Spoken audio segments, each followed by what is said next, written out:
Panggil saya Puan Sri. Aduh.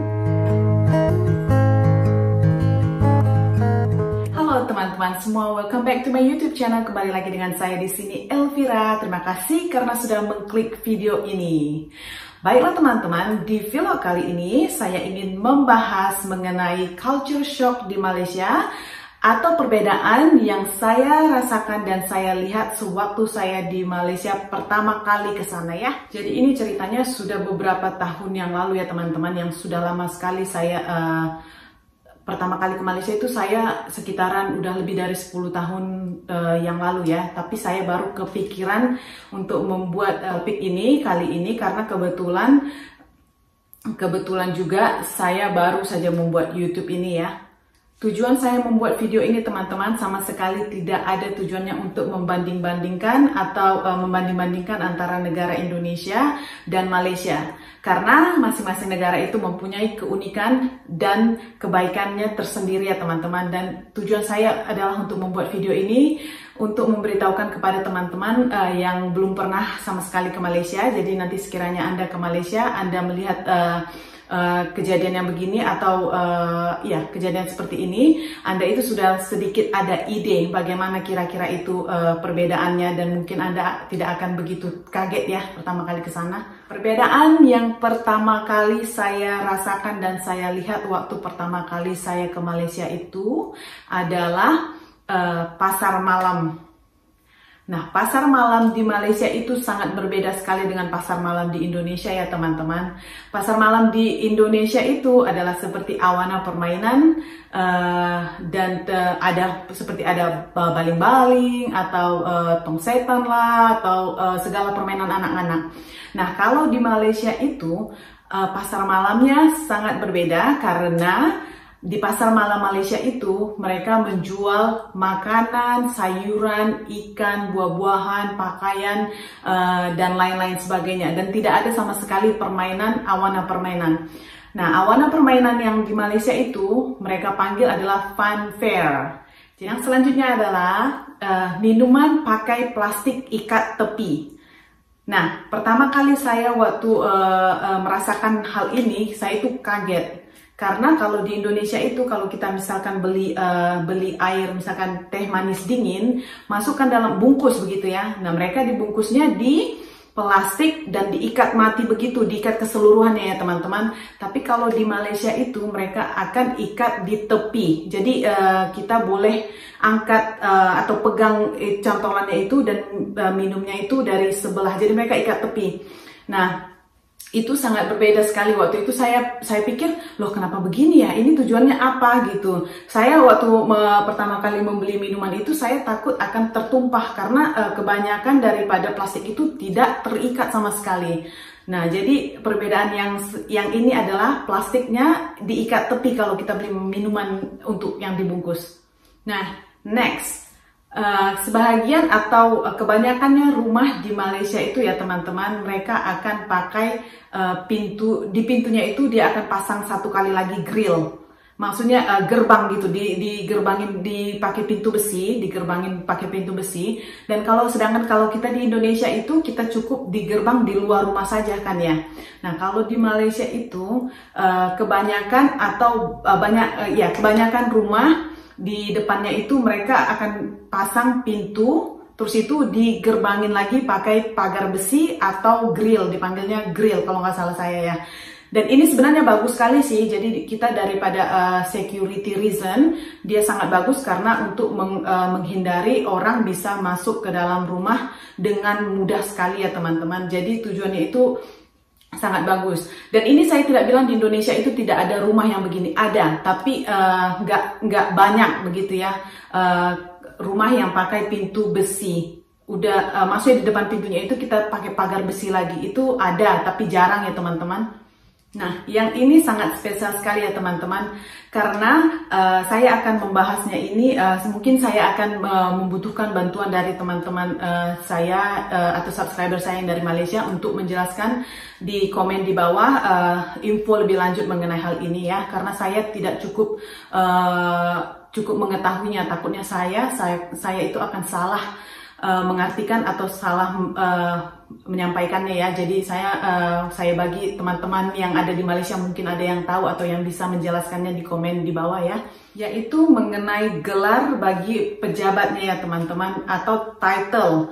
Nah, kalau di Malaysia itu title atau gelar itu diberikan seperti ada gelar Datu, Datin, Puan Sri, Tan Sri, Datuk Sri, atau Datin Sri, Tengku, Sultan, dan lain-lain sebagainya ya teman-teman. Itu mereka dapat gelar, kalau nggak salah saya, diberikan oleh negeri, ada negeri-negeri masing-masing yang memberikan mereka, karena mereka itu telah memberikan jasa atau telah melakukan yang terbaik, melakukan sesuatu yang baik, begitu makanya mereka mendapatkan title ini. Nah, kalau di Indonesia kita semua gelarnya sama aja kan, kita nggak ada perbedaan kayak seperti yang lain-lain. Kalau seperti di Malaysia Datuk, Datin, atau dan sebagainya ya. Kalau di Indonesia itu kita akan panggilnya Bapak, Ibu, seperti contoh, oh Bapak Presiden, Ibu Presiden, Bapak Bupati, Ibu Bupati, atau Bapak Gubernur, dan lain-lain sebagainya. Kita akan panggilnya Bapak dan Ibu, atau kepada Bapak yang terhormat, begitu ya teman-teman. Nah, kalau di Malaysia itu semua ada gelarnya. Jadi mereka ini orang-orang pejabat, atau yang orang-orang pejabatnya seperti itu diberikan gelar. Jadi itu ada spesial sekali, dan ini adalah suatu kebanggaan terhadap orang tersebut bila mendapatkan gelar ini ya teman-teman. Dan pengalaman yang saya alami waktu itu mengenai title atau gelar ini adalah ketika saya bekerja. Nah, ini saya pertama kali bekerja, saya nggak bisa ingat itu siapa yang saya harus panggil customer saya. Itu siapa yang akan saya panggil Datin, atau misalkan Puan Sri, Datuk, dan lain-lain sebagainya. Itu saya belum bisa hafal gitu ya. Cuma saya tahu, oh orang ini ada pangkatnya. Suatu pagi itu ada satu customer kita yang datang, tapi saya masih baru, jadi saya itu nggak tahu.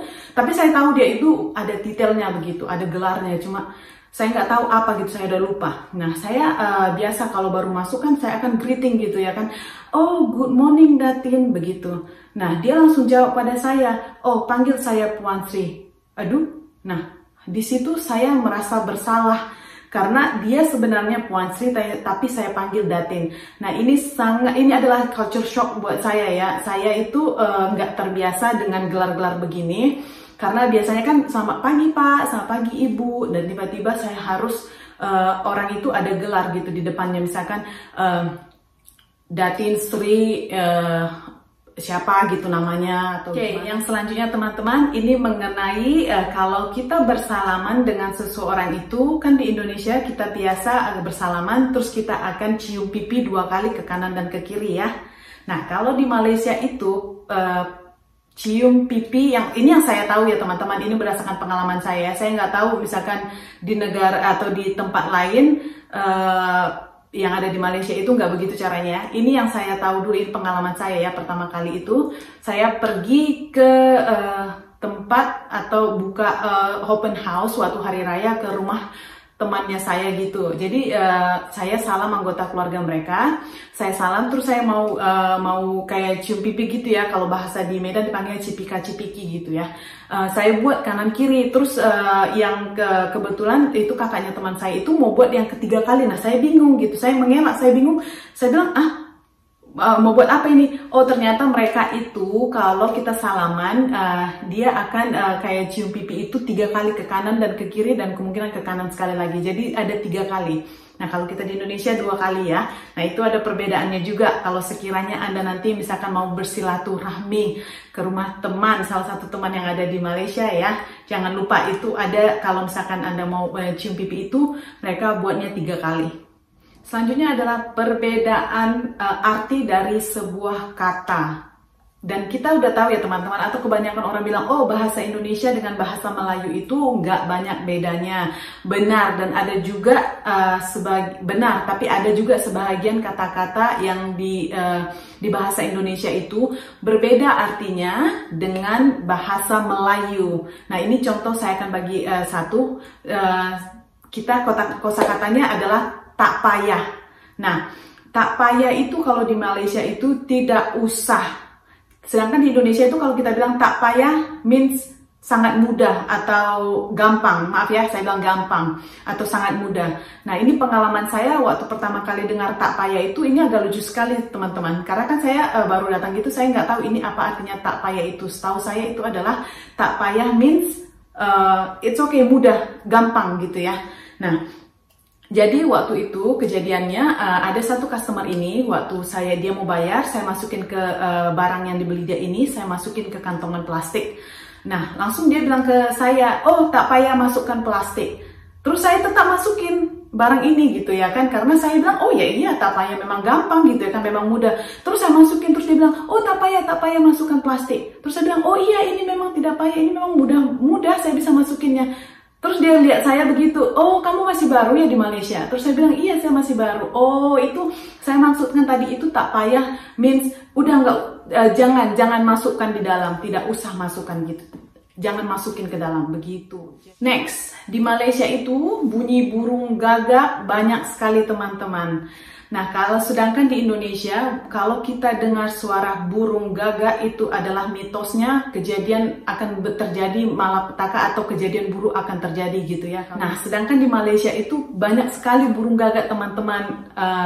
Anda bisa dengar itu kapan saja, di mana saja itu pasti ada burung gagak. Jadi pertama kali saya mendengarkan burung gagak ini, waktu itu saya akan sedikit merasa merinding atau ya akan takut ya, karena kan saya baru datang dari Indonesia, terus terdengar burung gagak begitu, dan kebetulan itu saya dengarnya pertama kali waktu sore gitu, udah mau maghrib, saya dengar burung gagak, terus langsung saya takut begitu ya, dan kebetulan saya itu waktu itu nggak ada teman gitu di kamarnya saya, terus saya dengar, jadi satu malam itu saya nggak bisa tidur gitu ya. Tapi jangan khawatir, itu burung gagak di Malaysia itu sudah biasa ya teman-teman yang baru saja ke Malaysia. Kalau Anda dengarkan burung gagak itu sudah biasa, jangan takut, nggak ada mitos, nggak ada kejadian yang akan berlaku ya. Next, pom bensin atau kalau di Malaysia dipanggilnya petrol ya, isi petrol. Nah itu adalah self service atau melayan sendiri.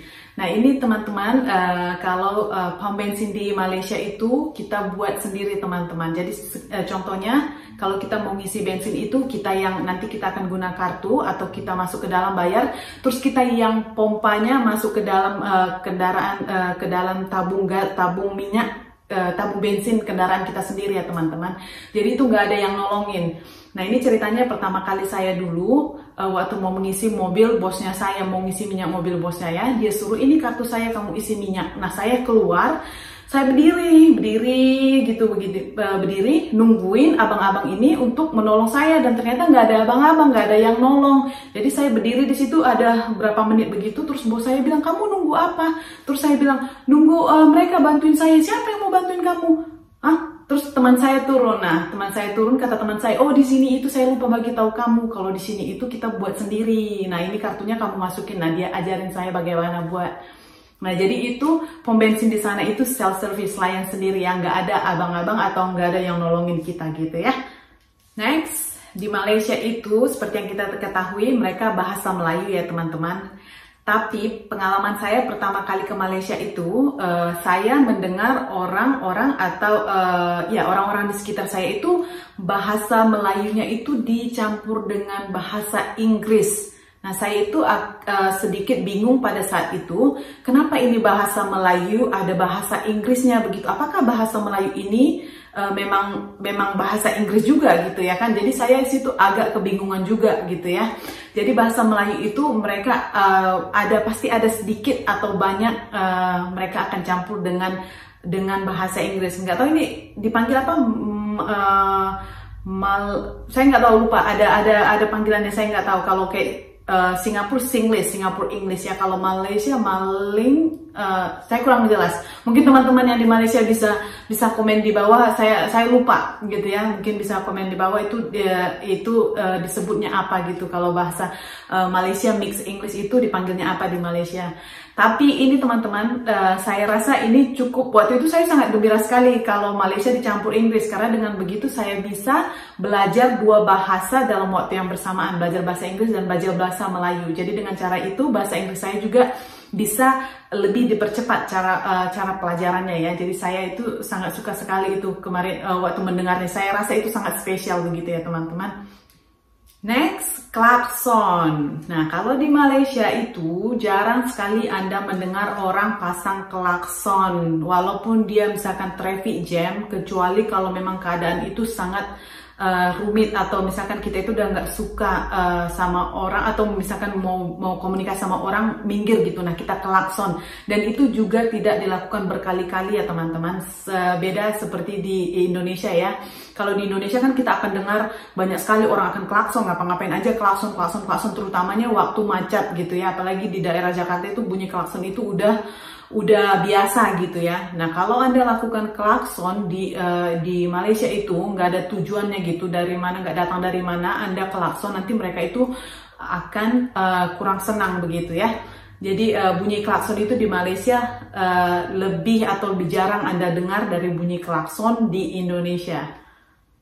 Selanjutnya adalah pakaian tradisional ya teman-teman. Seperti yang kita ketahui, orang Melayu itu kebanyakannya pakai pakaian kebaya, baju kurung, kebaya gitu ya, atau yang pakai sari. Dan bagi yang orang Chinese itu mereka akan pakai chongsam dan chongsam ya. Nah gitu ya teman-teman. Nah mengenai baju kurung ini, itu juga saya sedikit terinspirasi, sedikit kaget waktu itu pertama kali saya lihat teman saya. Dia pakai baju kurung, dan kebetulan baju kurungnya itu agak modern sedikit, agak modis gitu. Dia datang ke tempat kerja gitu. Nah, saya pada waktu itu, setahu saya kalau pakai pakaian begitu mungkin mereka akan pergi pesta kondangan, atau kalau orang Melayu bilang kenduri nikahan gitu ya. Nah, pada waktu itu saya sedikit kaget gitu lihat teman saya pertama kali pakai pakaian itu. Saya rasa itu sangat bagus, sangat cantik gitu untuk dipakai ke tempat kerja. Nah, saya nggak tahu gitu ya. Saya tanya dia, kamu mau kemana habis ini? Ada orang nikahan gitu. Nah, dia bilang, oh Tala, saya mau pergi, saya mau kerja lah. Saya memang macam nih, saya selalu pakai baju kurung begitu. Nah, saya memang nggak tahu kalau baju kurung itu bisa dipakai kapan saja gitu. Nah, baju kurung itu mereka akan pakainya itu kapan saja gitu ya teman-teman. Nggak semestinya waktu hari kondangan, bisa dipakai waktu kerja, atau bisa dipakai waktu ke rumah saudara gitu ya. Jadi baju kebaya atau baju tradisional mereka itu bisa dipakai kapan saja gitu ya. Sedangkan kita kalau di Indonesia, kalau kita lihat orang udah pakai baju kebaya atau baju songket dan lain-lain sebagainya gitu, itu kita udah pasti yang di pikiran kita itu udah mereka akan menghadiri satu kondangan gitu ya kan, mereka akan pergi ke pesta kawinan gitu ya kan. Oke teman-teman, sampai di sini dulu video saya mengenai culture shock ataupun perbedaan yang saya rasakan dan saya lihat waktu pertama kali saya ke Malaysia dulu. Dan sekali lagi ini kejadiannya pertama kali saya ke Malaysia adalah sekitaran lebih dari 10 tahun yang lalu ya teman-teman.